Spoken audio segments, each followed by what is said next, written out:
Hello, welcome to Sound and Fury Book Reviews. As usual, I'm Tina. Today I'm doing a book review of Space Brooms by A.G. Rodriguez. This is a book that's coming out March 25th, 2025 from Angry Robot. It is a sci-fi book. I received this physical arc from Angry Robot in exchange for a fair review. Thank you so much for the physical copy. I just love getting physical copies. Space Brooms it's entertaining. What is it about? On board Kilgore Station, creatures of all kinds spend their days indulging in exotic cuisine and gambling their credit away on the entertainment deck. Everyone except Johnny. Working as a janitor or space broom, Johnny spends his days elbow deep in alien excrement, mourning a life of fortune that he originally set out to find. But Johnny's luck turns around when he stumbles across a small data chit containing deeply confidential and highly coveted information. Johnny then sets off to Earth's moon Luna in an effort to sell the chit to the Obina crime syndicate. But as word spreads of Johnny's discovery, the solar system's most nefarious creatures are soon on his tail. With help from his augmented roommate, a pair of smugglers, and a mysterious and beautiful stranger, Johnny takes on assassins and mobsters as he ventures towards the biggest payout of his life. Where to start with this book? I always feel kind of bad when I'm gifted a physical arc and then it's not like the most positive review in the world. I know that arcs are meant to be review copies, meaning they're meant to be reviewed and not just like marketing for the publisher.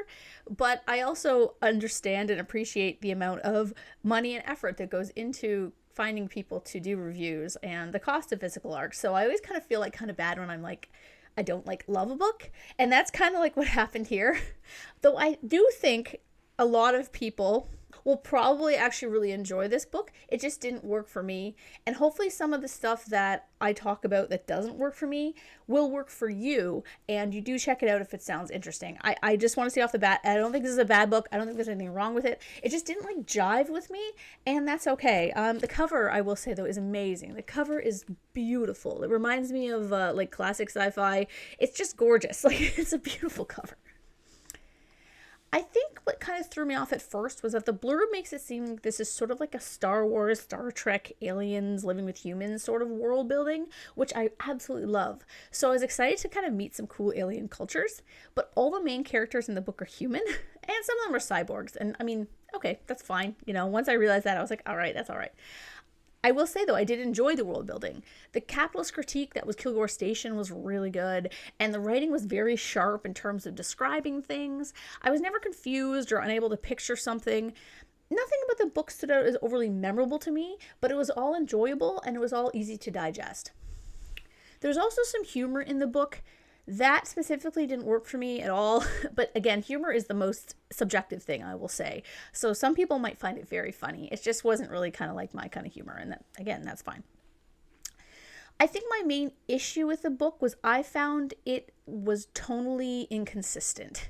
There are some pretty violent things that happen, so I think it should have leaned harder into that and gone darker overall.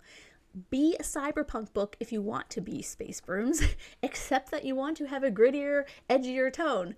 I say this because some of the book is like found family fun, and then there's a very graphic torture scene. I had to skip over it because it was really intense. There's also like sexual predation, and there's people being beaten almost to death. But then I kept going back and forth from romp to this kind of dark action, and then back again. It gave me tonal whiplash. It felt like it was trying to be Firefly, a show that was able to balance found family with darker topics, but probably because it was a show, it had the space to do that. And also, Firefly took a while to get going. The first 3 episodes are kind of It's like it really picks up near the end.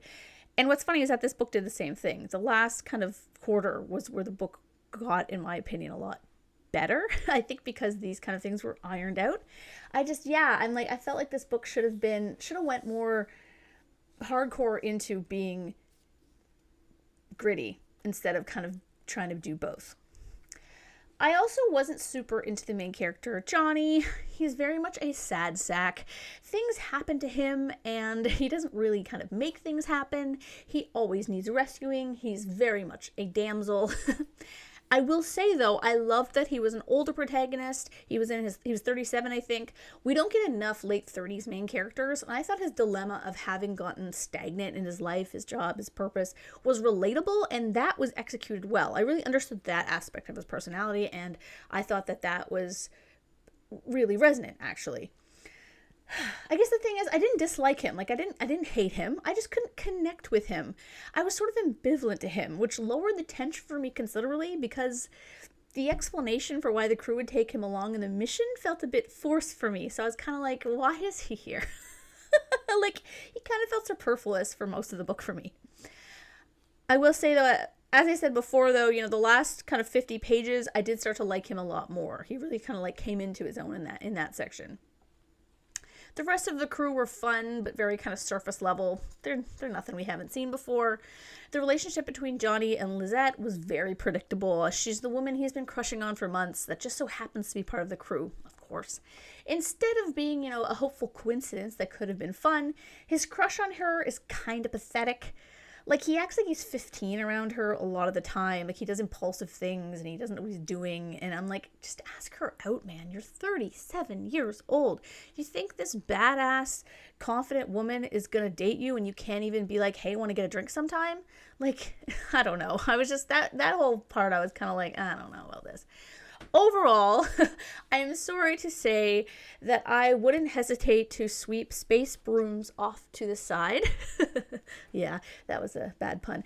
But if it sounds interesting to you, if there's themes in it, or if it sounds like you just want, like, kind of like an entertaining space romp, you will find that in this if you don't mind a bit of violence. I mean, normally I don't mind a bit of violence. It has to suit the situation. And for me,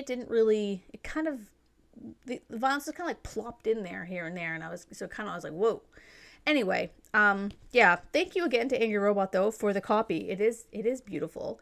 I really appreciate it, and I mean, normally I love your stuff, so can't win them all, I guess. So thank you.